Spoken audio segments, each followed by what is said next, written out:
Bienvenidos a mi canal Llegamos a Creer, un canal que está dedicado al estudio de los 12 pasos de recuperación. Y el día de hoy vamos a continuar hablando sobre las leyes de la enfermedad mental y emocional y revisaremos una de las primeras leyes que Grover presenta en este libro de las leyes. Esta ley que hemos escogido dice así: la neurosis es una enfermedad que nos causa una existencia solitaria. Esta es la primera ley que Grover propone al inicio del libro y que predice el curso que va a tener la enfermedad que padece esta persona. El tener siempre una existencia solitaria es una condición eh, de ley que se va a cumplir en cada una de las personas que estén padeciendo esta enfermedad.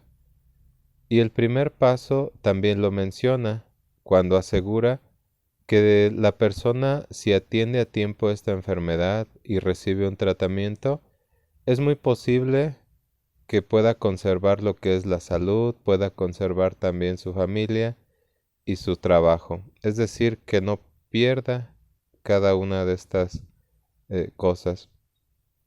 Y esto no es solamente una teoría. De hecho, el significado de una ley es la del cumplimiento. Por eso Grover lo nombra como una ley. Una ley para él es algo que se cumple, que tiene una norma y que se vuelve imposible poder escapar de este designio. Toda persona enferma mental y emocionalmente experimenta o vive una existencia solitaria. Esta es la primera ley. Al padecer esta enfermedad vamos a tener una existencia solitaria. Y no nos es tan difícil darnos cuenta de cuánto ha afectado esta enfermedad nuestras relaciones sociales. Podemos preguntarnos o revisar por un momento, al dar una mirada de reojo a nuestro pasado, cómo han sido nuestras relaciones. Podemos preguntarnos si nos ha costado establecer relaciones sociales, y si una vez que las hemos establecido, podemos mantenerlas o las perdemos rápidamente. De aquí, de este cuestionarnos, podemos pensar y recordar en todas esas personas que alguna vez formaron parte de nuestra vida, pero que ya no. Relaciones que se han perdido y que nos han generado una existencia o una sensación de tener una existencia solitaria.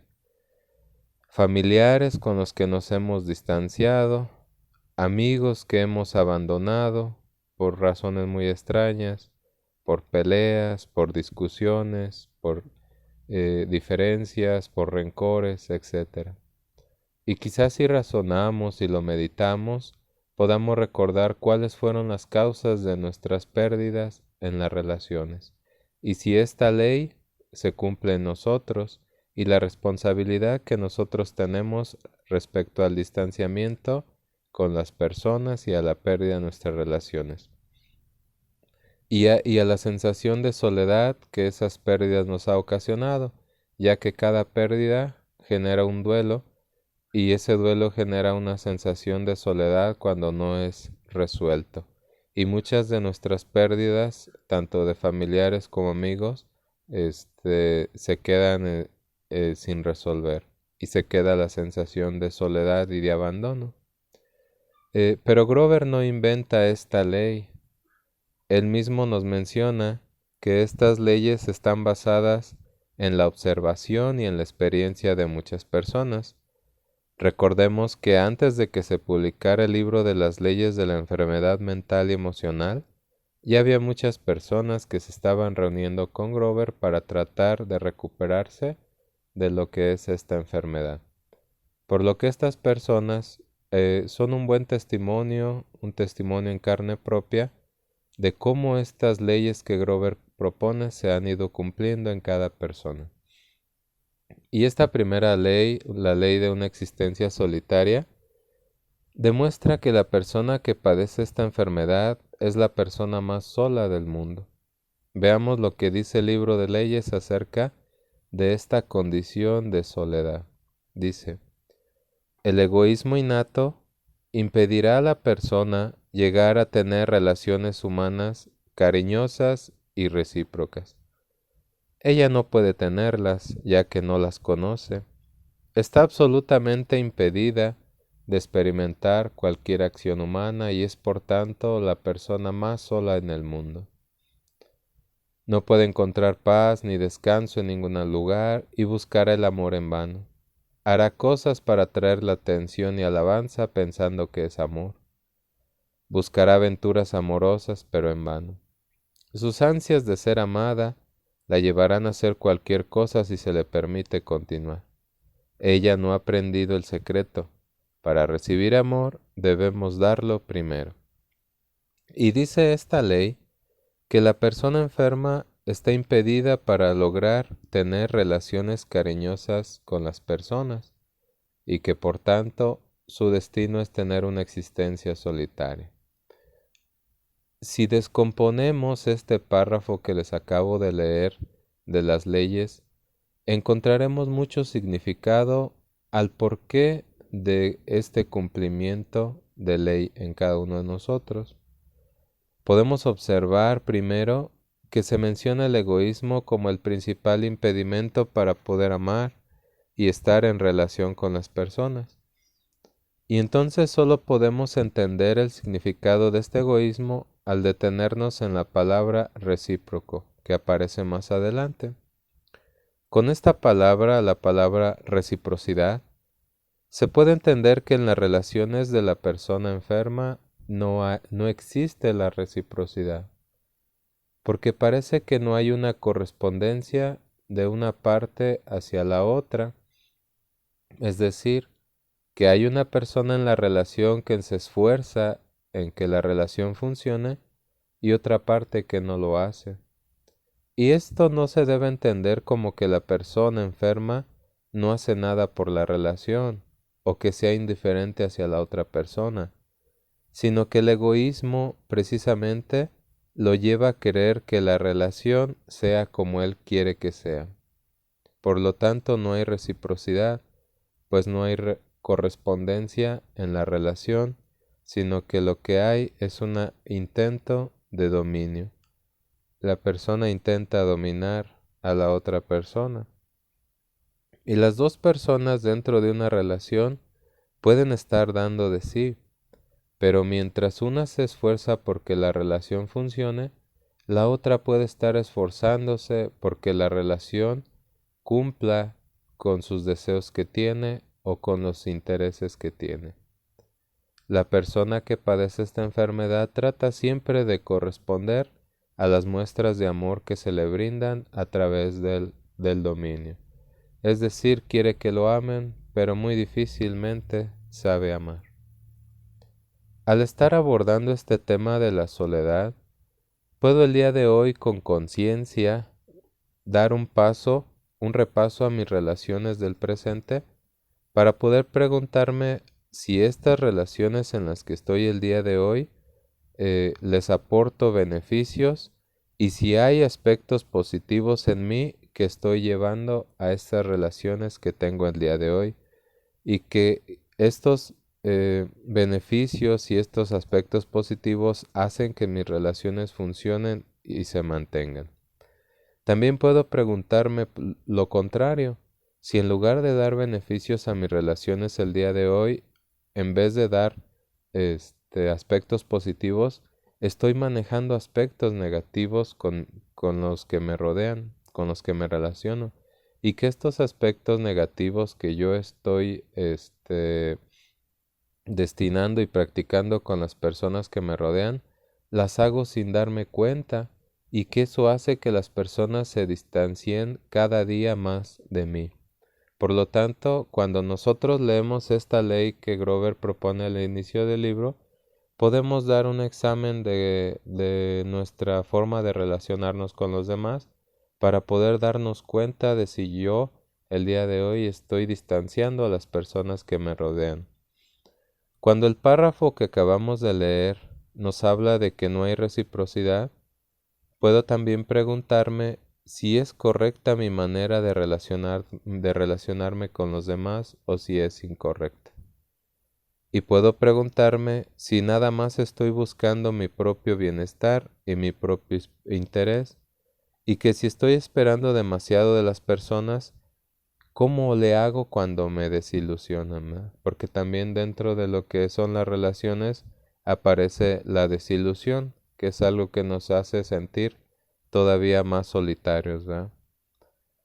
Y en toda relación podemos darnos cuenta de que una cosa no es igual para todos y que algo puede ser muy bueno para uno, para una parte dentro de la relación, pero muy destructivo para los otros. Por lo que cuando la persona enferma busca sus propios intereses, tiende casi siempre a destruir sus propias relaciones a causa de su egoísmo, de estar preocupado solo de sí mismo y de no preocuparse por el bienestar de los demás. Nosotros podemos descubrir en nuestras relaciones esa parte egoísta si lo intentamos y reflexionar sobre la parte que nos separa de las personas, las actitudes que nos están separando o están interviniendo para que mis relaciones se empiecen a deteriorar. Si yo reflexiono honestamente, si estoy correspondiendo a la relación que tengo el día de hoy o si estoy buscando mi propio bienestar. Las preguntas obligadas hoy son si yo el día de hoy soy egoísta en mis relaciones, si puedo darme cuenta de este egoísmo, qué puedo hacer para olvidarme de mí mismo y adquirir la capacidad de amar, una capacidad de amar que me ayude a no apoderarme de la persona, a no dirigirle la vida, a no exigir nada a cambio de lo que doy. Todas estas preguntas me pueden servir a mí para que yo pueda empezar a trabajar en mi persona y para que deje de sentir esta ley de soledad. Pero si comienzo en este momento, si en este momento comienzo yo a verificar cómo me relaciono con los demás, podré lograr encontrar pequeñas partes de egoísmo en mi conducta, el egoísmo que me hace sentir solo y que me hace sentir solo precisamente cuando estoy rodeado de gente maravillosa.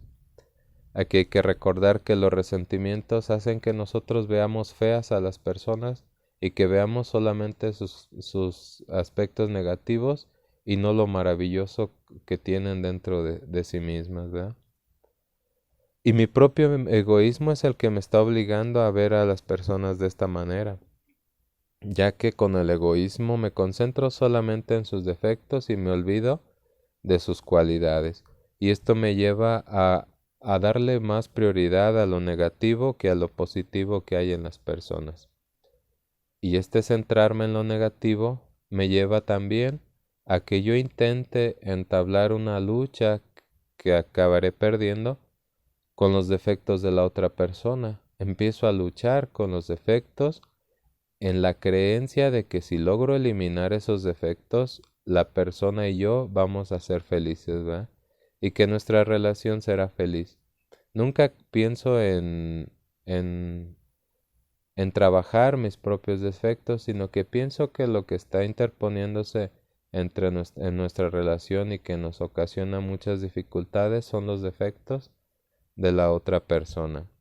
Esta es una creencia que también va a proponer Grover como una ley, el que nosotros culpamos a las personas de lo que nosotros nos pasa y que creemos verdaderamente que lo que hace la otra persona es lo que nos está enfermando, ¿verdad? Y aquí podemos decir que los que hemos intentado cambiar a otra persona, sabemos lo difícil que esto resulta. No solamente difícil, sino que muchas veces o la mayoría del tiempo imposible. Por lo que al final de todo nuestro viaje egoísta, comprobaremos la verdad de esta ley que estamos hablando, que al final de todo ese recorrido de querer cambiar a las personas, lo único que conseguiremos es experimentar una existencia solitaria. Y el egoísmo también lo podemos identificar en la forma de defectos. Ahorita vamos a mencionar algunos defectos que nos separan de las personas y que vienen producidos precisamente por el egoísmo. Y estos defectos vienen enumerados en lo que es el cuarto paso o se mencionan como los defectos capitales. Pero veamos algunos defectos que nos separan de las personas. Quizá ustedes puedan descubrir alguno que les esté ocasionando problemas el día de hoy en su relación y quizá lo puedan atender. Antes de que se cumpla en ustedes esta primera ley de enfermedad, o antes de que la relación se deteriore y termine por separarse. Estos defectos son los más comunes que hacen que cualquier relación termine destruyéndose. Uno de estos y quizá el más importante son los resentimientos. Ya les he mencionado que el resentimiento hace que nosotros veamos feas a las personas. Este resentimiento es uno de los principales defectos que nos llevan o contribuyen a que nosotros nos apartemos de la gente. La principal herramienta que tiene el resentimiento para sobrevivir en la persona es el odio. Y es muy difícil que una persona que odia pueda amar a las personas que le rodean. Y es más difícil todavía cuando esta persona que está odiando aún conserva los sentimientos de haber sido dañado en su vida en el pasado. Así que adquirir la habilidad de amar para hacer frente al egoísmo, para una persona resentida se vuelve algo imposible, pues continúa teniendo las heridas aún abiertas, y lo que esta persona quiere no es entablar una relación amorosa con los demás, sino vengarse de los daños que le ocasionaron en el pasado. Una persona que padece de resentimiento muy difícilmente podrá liberarse de la sensación de odio por los daños pasados, por lo que no busca corresponder a ningún amor que se le ofrece, sino que solamente busca satisfacer sus deseos de venganza. Y esto obviamente hace que la relación tarde que temprano pues llegue a su fin.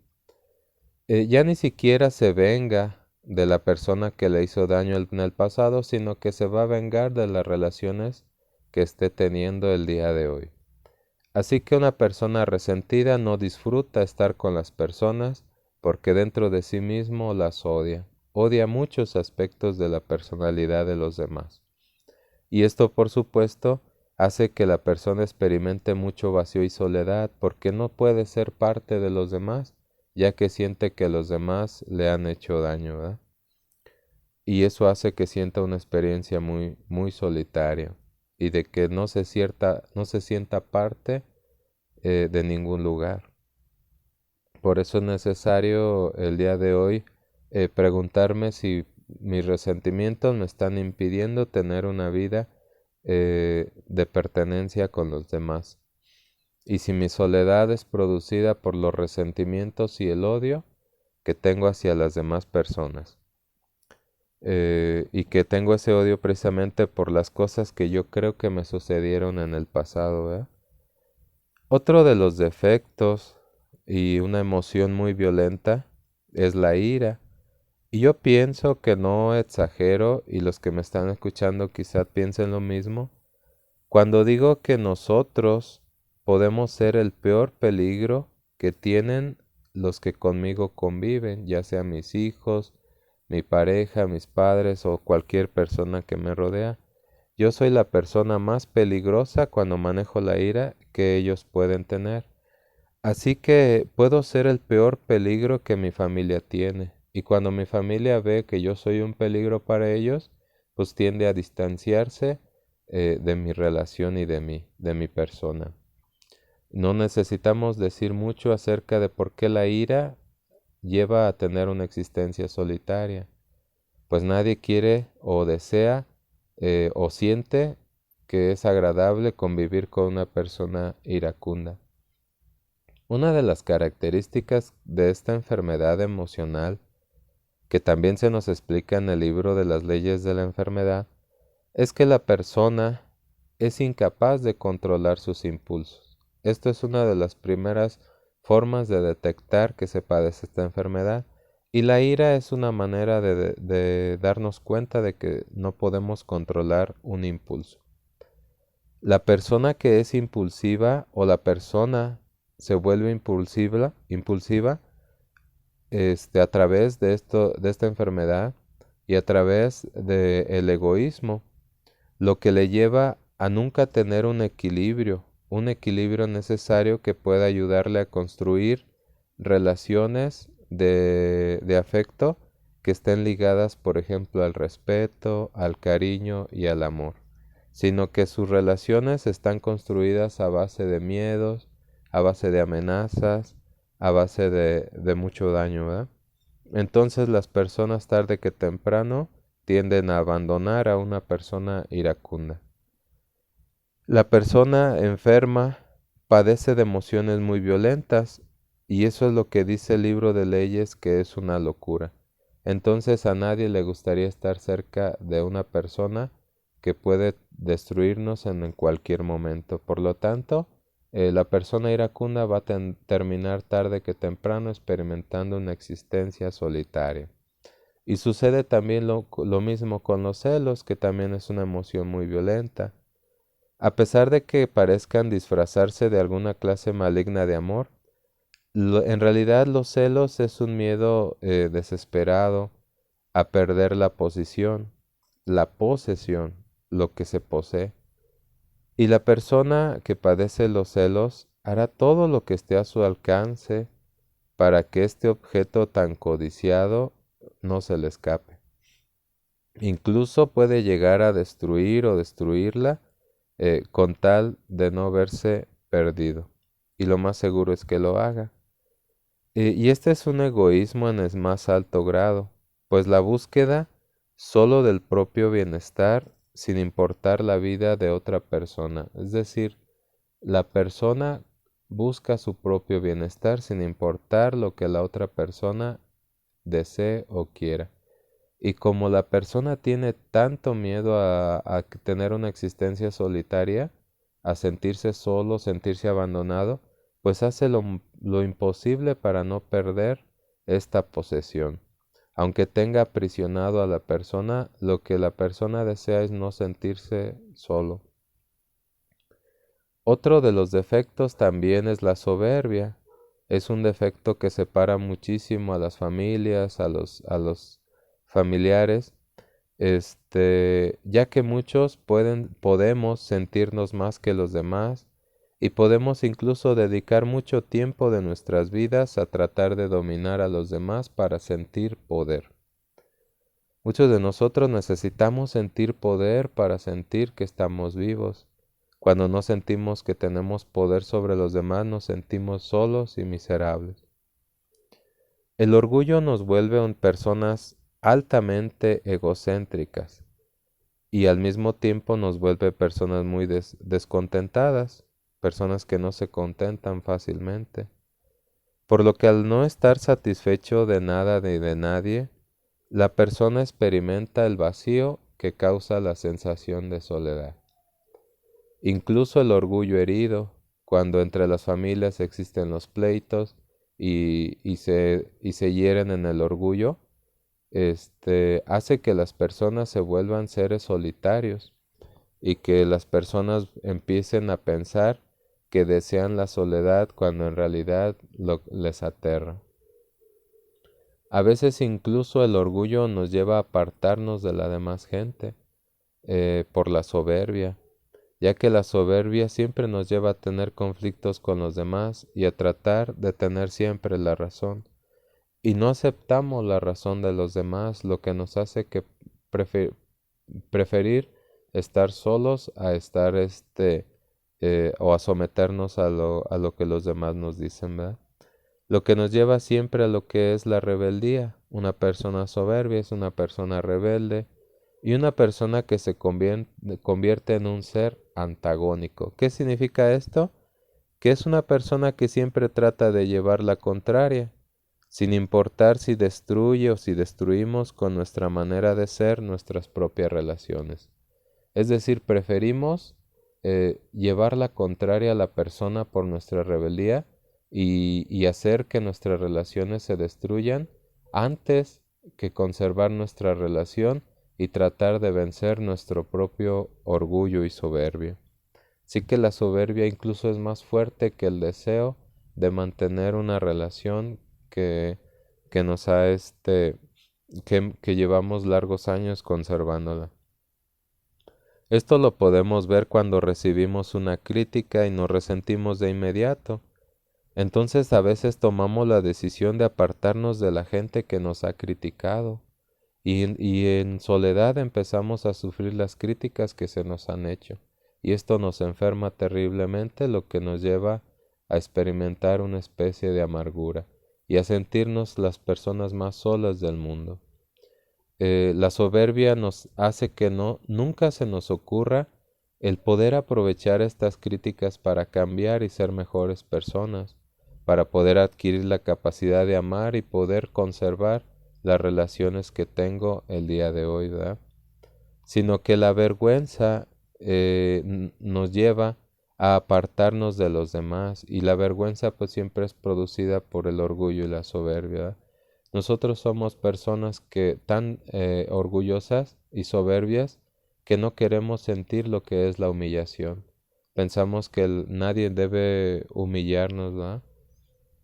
Y este es un concepto propio de la personalidad enferma, cuando sentimos que se nos dice algo que nos podría servir, pero lo tomamos como una especie de humillación. Entonces nos volvemos tímidos cuando tenemos miedo de ser humillados, cuando tenemos temor al rechazo, cuando tenemos temor de fracasar ante la gente y no deseamos quedar en ridículo. Una persona soberbia y orgullosa lo que menos quiere es que se le pueda ridiculizar en frente de la gente y prefiere apartarse de las relaciones que verse humillado, ¿verdad? Y es lo que hace que esa persona se aísle y huya de todas las ocasiones en las que pueda ser ridiculizado. Por eso a la persona neurótica se le empieza a ver más poco en reuniones familiares, detesta ir a fiestas, detesta salir entre amigos, porque casi siempre nunca logra adaptarse a los demás por el temor de que pueda verse expuesto a recibir alguna herida. Este libro de las leyes nos ofrece innumerables muestras de que se puede cultivar y mejorar nuestras relaciones a través de mejorar, por ejemplo, nuestra autoestima y que esté basada en el amor y no en la soberbia. Para recibir amor, nos dice el libro, primero debemos darlo nosotros. Estos son algunos defectos.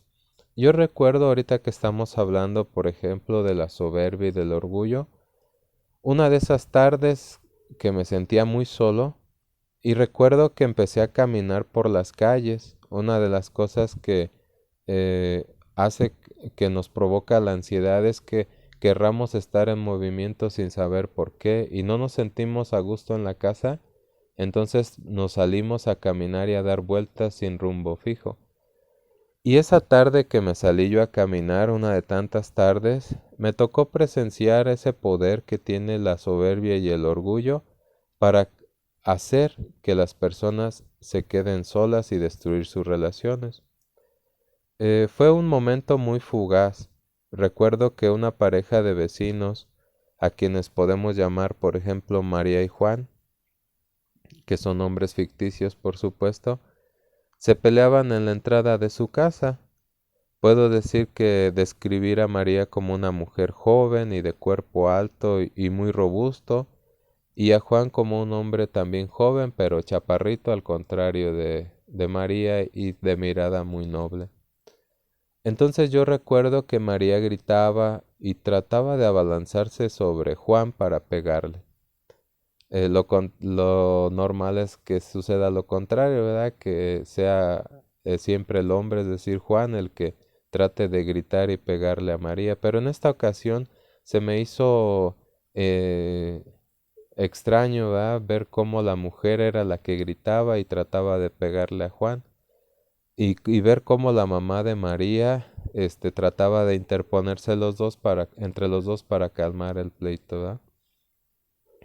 La mamá le decía, ya cálmate María, si el pobre no te está haciendo nada, eso era lo que le decía la mamá. Y María le respondía, no, ama, y lo decía fuera de sí. Y me acuerdo de esta frase que ella dijo, ella decía, ¿a poco va a valer él más que yo? Eso se me quedó grabado y durante varias calles que caminé repetía eso. ¿Por qué María quería sentirse superior a Juan? Y entonces vi cómo María se calmaba por un instante y luego volvía a la carga y se abalanzaba nuevamente llena de lágrimas de rabia y con una cara colorada y llena de impotencia, se abalanzaba nuevamente sobre Juan. Y otra vez su mamá volvía, ya cálmate María, él no te está haciendo nada. Y María le gritaba sin que tuviera la menor vergüenza de que la escucharan en la calle, le gritaba eso precisamente, ¿a poco vas a valer más tú que yo? Y esto lo hacía manoteando, gritando obscenidades y maldiciones, y se le podía ver como enloquecida por el deseo de sentirse que valía más que su esposo. Entonces yo recuerdo que pasé de largo rápidamente, quizá también por miedo a María, pero sentía mucha curiosidad de saber por qué había iniciado ese pleito y qué había podido hacer que aquel hombrecillo hiciera enfurecer de esa manera a María.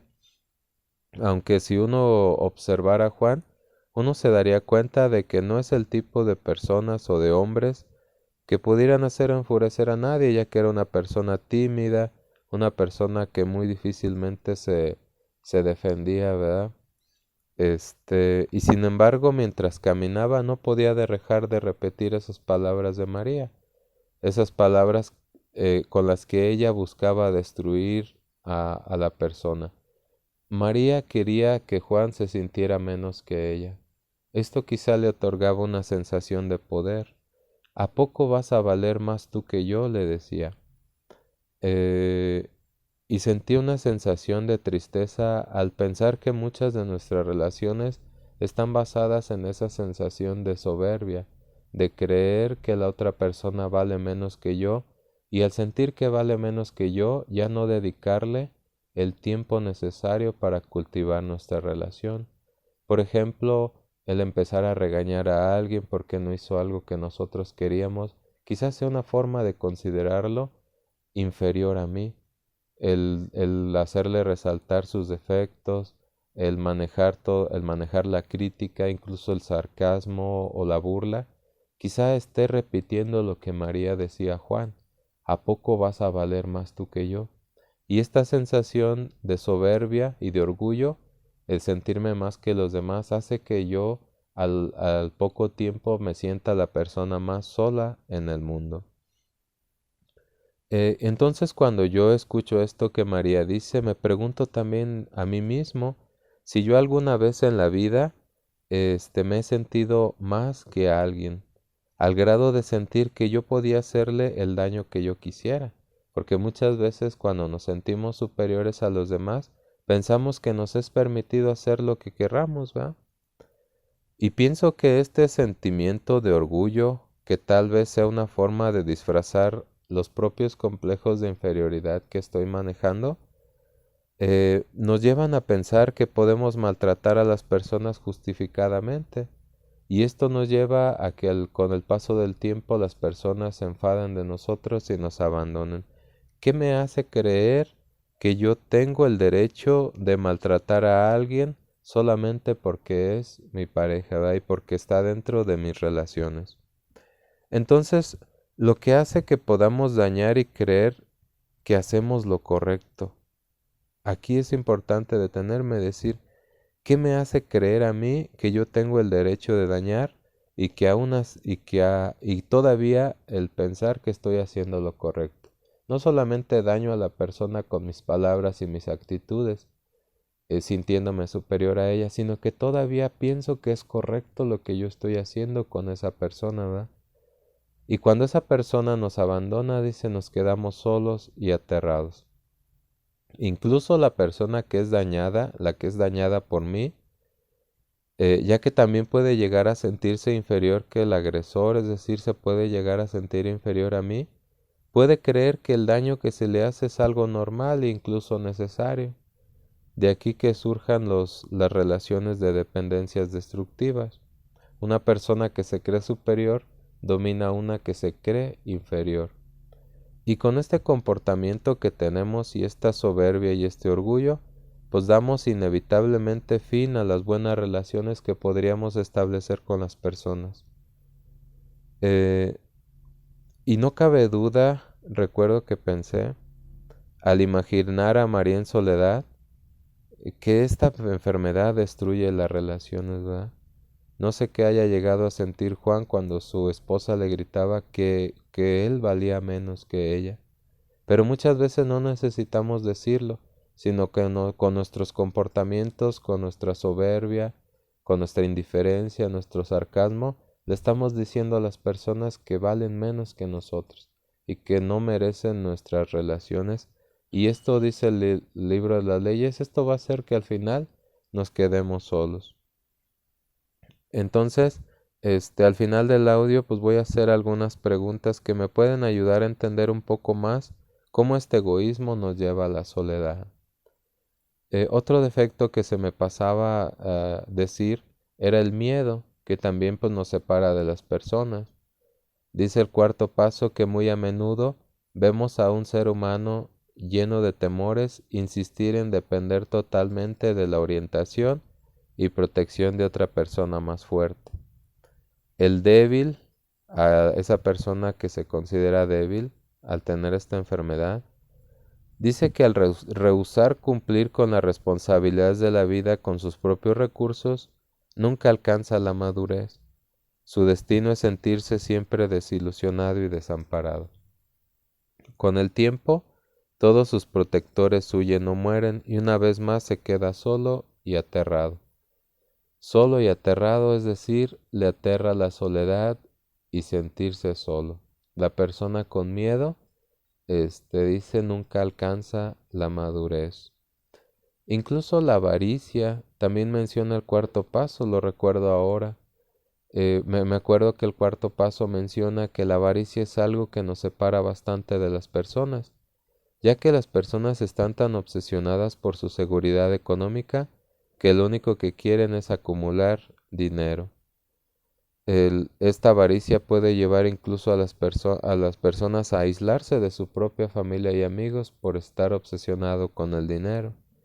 Lo mismo sucede cuando una persona antepone ante todas las cosas su deseo sexual, ya que su adicción al sexo le impide establecer por relaciones de fidelidad, lo que lo lleva al desamparo y a la soledad. Igual sucede también con lo que son el alcohol y con las drogas, y quizás suceda lo mismo con cualquier otra fuga en la que la persona anteponga sus deseos personales al bienestar de los demás. Entonces, podemos ver cómo esta ley de la existencia solitaria que proporciona la enfermedad, hace eh, que nosotros experimentemos solamente el deseo de satisfacer nuestras propias necesidades y que nunca pensemos en el bienestar de los demás. Además, el egoísmo es una canasta que nunca se llena, pues apenas la persona se satisface de algún deseo, cuando ya enseguida aparece una nueva obsesión y una nueva infelicidad y un nuevo deseo de satisfacción, ¿verdad? En el libro del plan detallado para progresar, en la página 49 del cuestionario de las relaciones sociales, se nos hace la siguiente pregunta, que para mí es una de las preguntas muy interesantes para poder mejorar mis relaciones. Dice, ¿cuáles son las razones fundamentales por las cuales terminaron las relaciones más importantes en mi vida? Y esta pregunta se los vuelvo a repetir, dice, ¿cuáles son las razones fundamentales por las cuales terminaron las relaciones más importantes en mi vida? Este libro de Al-Anon del plan detallado para progresar, que es una forma del cuarto paso, un examen de conciencia, me lleva a preguntarme por aquellas cosas que hicieron que mis relaciones pasadas terminaran, ¿verdad? Y relaciones que eran importantes, ya que si cada uno de nosotros lograra encontrar esas razones fundamentales que me hicieron perder mis relaciones, pues podríamos corregirlas el día de hoy para no caer en lo que es la soledad y el abandono. Quizá el resentimiento, quizá la soberbia, quizá fue el orgullo, quizá fue la ira, quizá fue el miedo, la avaricia, la lujuria o alguna adicción. Pero hay alguna razón por las cuales las relaciones que yo creía muy maravillosas se perdieron. Y si nosotros logramos conocernos y poder trabajar en aquellos comportamientos que enferman nuestras relaciones, podemos olvidarnos de nosotros mismos y ver muchísimo por el bienestar de los demás. Uno de los capítulos finales del libro de las leyes, la parte última, en la parte de la recuperación, Grover lo ha llamado de la siguiente manera: resumen de recuperación, ahora amo a las personas. Esto es lo que intenta decirnos el libro de las leyes al establecer su primera ley, que toda persona que no ame a sus semejantes va a terminar solo y enfermo, pero que si yo logro recuperarme, voy a empezar a amar a las personas, aquellas que yo despreciaba o a las que sentía inferiores a mí. Y este es un libro hermoso, hermoso que me ayudará a entender cómo es que la enfermedad trabaja de diferentes maneras en mí mismo. Y solo aprendiendo a amar es que puedo empezar a disfrutar la compañía de mis semejantes, ya sea que disfrute el tiempo que paso con ellos y también el tiempo que disfruto, el tiempo que paso conmigo, ya que es uno de los principales objetivos de recuperación, ¿verdad? Y es, y con y con esta ley yo puedo empezar a trabajar en mis relaciones personales y a mejorar la relación de calidad que tengo con las personas y conmigo, a mejorar mis relaciones que tengo con los demás. Por lo tanto, me es muy necesario que el día de hoy esté dispuesto a hacer esos cambios significativos en mi manera de relacionarme con los que me rodean. Entonces, la pregunta que me puede ayudar a mí muchísimo es la que les acabo de leer. Y si pueden dar una lectura al libro del plan detallado para progresar, ahí van a encontrar muchísimas más razones por las cuales yo he perdido a personas que yo consideraba muy importantes en mi vida. Y el papel que yo he tenido para que estas relaciones se hayan perdido, ¿verdad? Los defectos que yo manejé a lo largo de la relación y que me llevaron a perder a las personas que se quedaron en el pasado y la culpa que nosotros estamos experimentando el día de hoy por haber perdido esas relaciones. El daño que yo ocasioné por tener esta enfermedad y por lo cual el día de hoy me estoy culpando y me estoy lacerando, y esa culpa que me hace sentirme todavía más solo y más asustado en la vida. Entonces esta es una de las preguntas muy importantes para poder empezar a trabajar en la mejora de mis relaciones, ya que si yo logro tener conciencia de las actitudes que me están haciendo separarme de las personas o que de las personas se separen de mí, pues yo puedo corregir esas actitudes.